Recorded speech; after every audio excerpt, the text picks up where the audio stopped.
that time of the week where I talk to you guys about a couple of books that I've recently finished. This week I managed to finish a buddy read and also book 5 of mine and Kez's Extreme Horror Challenge, and I can't wait to talk to you about them. So welcome back to another reading update with me. I have enjoyed the books that I've read this week. The first one was a age gap romance that I very much enjoyed from an author that I haven't read before. And the other one was an extreme horror from an author that I have read before. I knew what I was getting myself into with this one. However, this one definitely had a different feeling for me, and it come to a point where I did have to put the book down for the night and I just needed to give myself a little break. We get to that one, let's talk about the romance that we finished, and that was Whirlwind by Kayla Ross. Like I said, I haven't read anything from this author before, but Kez very much enjoys her work and has read quite a lot from this author. So to be fair, as soon as she said that I would enjoy it, I kind of knew that I would. We are following our two main characters, Finley and Riker. Riker is a professor and Finley is his student.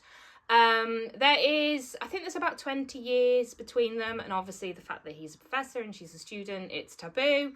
But there has always been this sort of attraction between the two of them, and then the one day when they are out storm chasing, because they chase twisters and get deep data readings from the weather and things like that. They are out chasing at storm and they come into some trouble and they are actually stuck, and of course, as you can imagine, sparks start to fly and they just don't know what to do about the situation because, like we said, it is taboo. But yeah, it was good.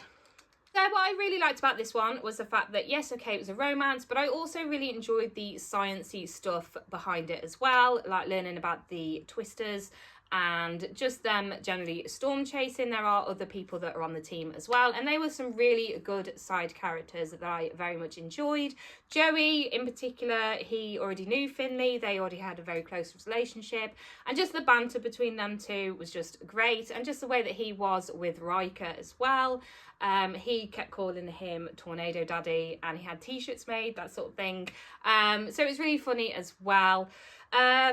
The spicy scenes were very good, very, very spicy and very steamy. And yeah, I really enjoyed it. I am definitely going to be reading more from this author. I do already have one of her books on my TBR trolley, so I am looking forward to getting to that one. And yeah, 4 stars, really good. So moving on to the extreme horror book that we finished yesterday, and that was The Clown Hunt by Judith Sonnet. I rated this one 4 stars. I very much enjoyed this one. There was a part within this book that I did have to put the book down and just give myself a little bit of a break, but I will give you a bit more of a warning when we do get to that part because it is very upsetting and very disturbing. But this will be a full summary as best as I can remember of the story, so there will be some very graphic, detailed discussion of some of the kill scenes that happen within this book, so this is just your warning that I'm going to go into that now. So to start off, this book focuses around a very popular trend that happened back in 2016. You probably do remember it.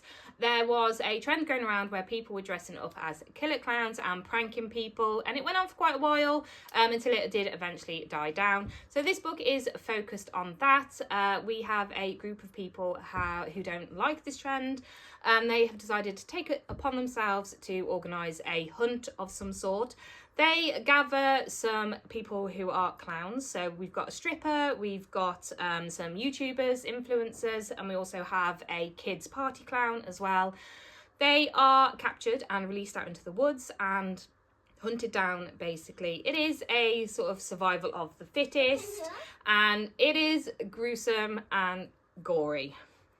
So we do start our story with Andy. She is 16 years old and it is 2010. It is her birthday and she's sneaking out of her house to go and see her boyfriend, Ben. Ben's parents are away for the night, so it is just Ben and his little brother, Ernie, that are at the house. She is there. She goes downstairs to the basement where Ben sleeps, and Ernie comes in and says that there is a very annoying clown that is sat on top of his parents' bed and it's really annoying him. So Ben does go up to investigate, and it turns out there is also a real clown that is within the house. He pushes Ben down the stairs and he just goes absolutely feral. He murders poor Ben in front of Ernie and Andy, and it's really traumatic. You know, the way that the clown has done it, he has like cut open his stomach and he is pulling out his insides and he is eating them, and it's just absolutely gross. It's really sad as well because obviously Andy and Ernie are having to watch this. I think Ernie's about between 8 and 10 years old. The clown then goes on to smash in Ben's head with a meat cleaver. He then proceeds to murder Ernie as well. Like I said, there's no limits when it comes to this author. It doesn't matter how old you are. If you're in the wrong place at the wrong time, unfortunately, that's it. So he does murder poor Ernie as well. He is about to murder Andy. She knows that the worst is yet to come and she's probably going to get the worst death. She's on the bed and she just is in shock. She doesn't know what to do. But then a bullet hole comes straight through the clown's head, and it's actually the neighbour had heard the commotion. He had come downstairs with his gun and shot the clown dead. So we then move on to 2016 and we meet Willow. Willow is working in a carpet shop. It's not the job that he wanted, but it's steady. Him and his partner need the money because his partner is an artist, and Willow just wants to support him. However, he does sadly lose his job. So when Willow does go home, he finds out that his partner, I can't actually remember his name because I don't think I registered his name, to be honest, because I was so frustrated at what he did to Willow. But he is cheating on him and he asks Willow to move out. So we now have Willow, who is jobless, homeless, and has just come out of a relationship. He does head to a bar and he finds this guy who is a sex worker. And he does offer Willow the chance to earn some money and to work for him as well because, he's desperate. And the money's not too bad, so he decides to go for it. Unfortunately for Willow, it does go downhill from here because one night he is asked to dress as a clown stripper. And him and Chester is his new boss. They are run off the road by a van, and it turns out that this is a group of people who have collected a bunch of clowns, and they are going to send them out into the forest and hunt them down. So among Willow dressed as a clown, even though he isn't actually a clown, we also have a very young YouTube star. I think he's about 13, and his little sister and his friend as well. We also have a clown who does children's parties, and we also have what was the other one? Influencers. There's also influencers, of course, taking part within this prank that is viral. They obviously don't really know what's happening. They don't know what's going on. They obviously don't think that this is real. So what the guy who is the children's clown, party clown, he goes up to them and just sort of says like, come on, this is silly. You're not obviously going to actually hunt us down. But he is so wrong. He gets absolutely ripped apart by one of the members in this community. It's really gross. It's gruesome. He has all sorts of things happen to him. He is tied to a tree, and it comes to a point where he gets his jaw completely ripped off as well. I didn't mention as well, there is actually illustrations within this book, so we do get some pictures of the graphic scenes as well. The others scatter, obviously. They are trying to run away. A couple of them do fall, and then they get, unfortunately, murdered as well. We have Chester, who is Willow's boss. He falls into a trap and he is speared by lots of wooden stakes that have been put into the ground. Willow at this point has decided it's either fight or flight. He decides to fight, so he is actually going around trying to take down as much of these hunters as he can. Like I said before, there is no limits when it comes to this author. It doesn't matter how old you are. So we have Devon, who is actually the filmmaker of the young YouTube star. I think his name's Andy, the YouTube star. He films all his content and he is injured. So he does tell Andy and his little sister Crystal to run. And his death is really sad. It involves a malice with like a ball and chain thing on the end, and his leg is damaged, and one of the hunters does take a cheese grater to his leg and completely grates it away, whilst the woman I can't even remember their names. There's so many characters within this one, so you will have to bear with me on that one.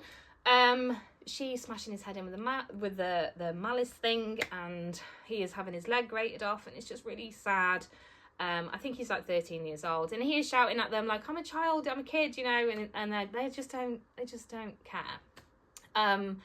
We finally get to a part where we have scenes where he is taking down a lot of the people. You know, I think he's killed like 3 of them by this point, and he goes all out. He doesn't care. He's full on got like a bloodlust, and he's just going for it. We've lost three of them. So we have Willow left, and we have Crystal and Andy. We also have, I think his name's Barker, or Barker could be one of the committee members. Just bear with me. Okay, so I've just had a look back. So we have Willow left. We also have Crystal because Andy has disappeared. So we have Crystal left, Willow left, and we also have Bruno and Lydia as well. We reached a point in this book where I did have to put it down. I just needed a minute. I'm not sure if I can really talk about this part.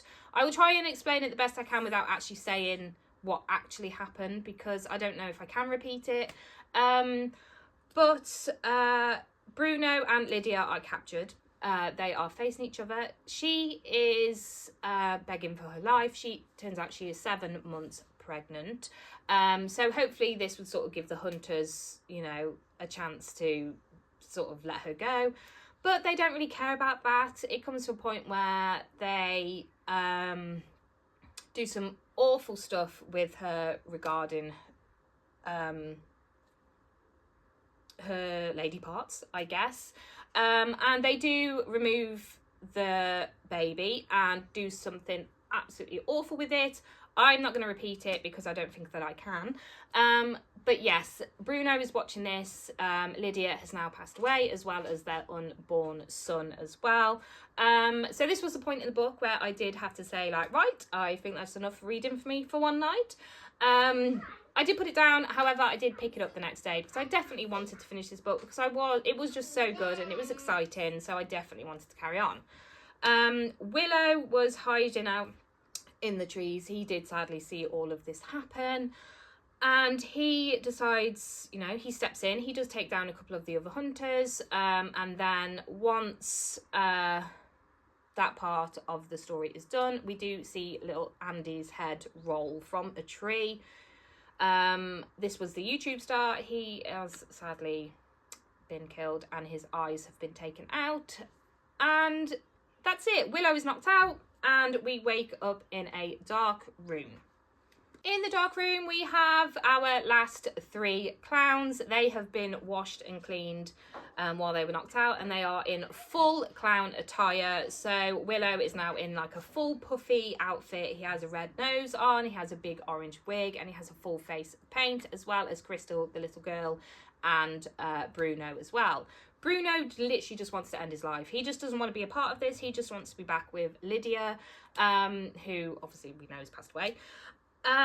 So one of the hunters come in and they're like, oh, we couldn't decide who that we wanted to live, so we're going to leave it up to fate. They do kind of like a Russian roulette kind of situation, but Willow notices that it's rigged, and they end up shooting Crystal, the little girl, and Bruno, and they leave Willow alive. Now Willow is in this basement or wherever it is in the dark for a very long time. They are starving him. They are doing awful, awful things to him. He thinks that he's there for like 2 months or so before they finally knock him out and bring him upstairs, I guess.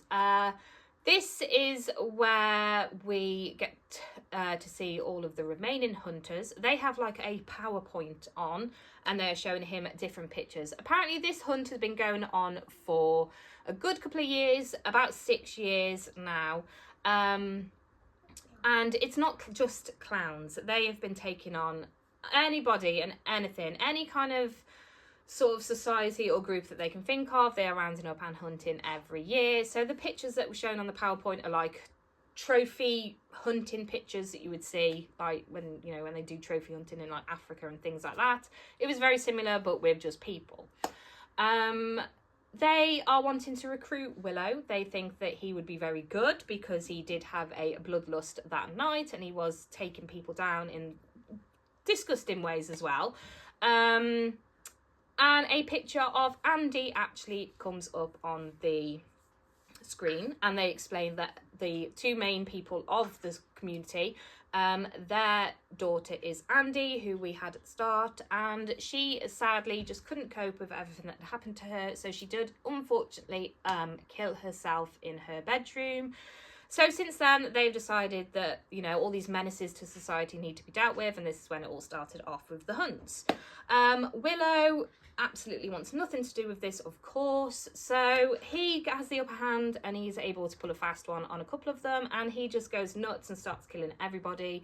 It is disgusting and gruesome, and lots of different things happen. There's an incident with a fire poker. There's an incident where one of the people get their head completely smashed in by a fireplace, that sort of thing.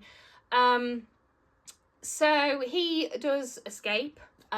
Bless him, he does get out. I loved Willow. He was such a good character to follow, and I was rooting for him all the way. We then find the end of this book where it is, I think it's about 4 months later or something, and he is in an apartment with his new boyfriend, and he's just trying to obviously move on with his life and try and forget that this is happening. So yeah, that is the end of the book. It was a happy-ish ending, I guess, for Willow, which I'm very pleased with. I did rate this one 4 stars. It was everything that I would expect from an extreme horror.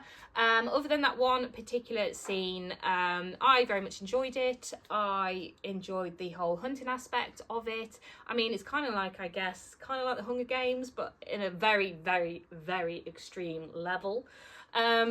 But yeah, it was good. Definitely worth a read. It is another one checked off our Extreme Horror Challenge. We are halfway with only 5 more books to go. So I'm looking forward to picking our next read. And I will be talking to you about that one when we do get to it soon. So there you have it. Those are the 2 books that I've managed to finish this week. I am not really reading that much at the minute. I will have hopefully finished another book by this time next week. But like I said last week, with the kids being off and stuff, it's just hard to find the time to read. So hopefully once they are back at school, I will be back into my normal routine of reading a little bit more. So that's it. I'll be back next week with another reading update. If you aren't already subscribed, I would very much appreciate it, and I will see you soon with another video. Bye!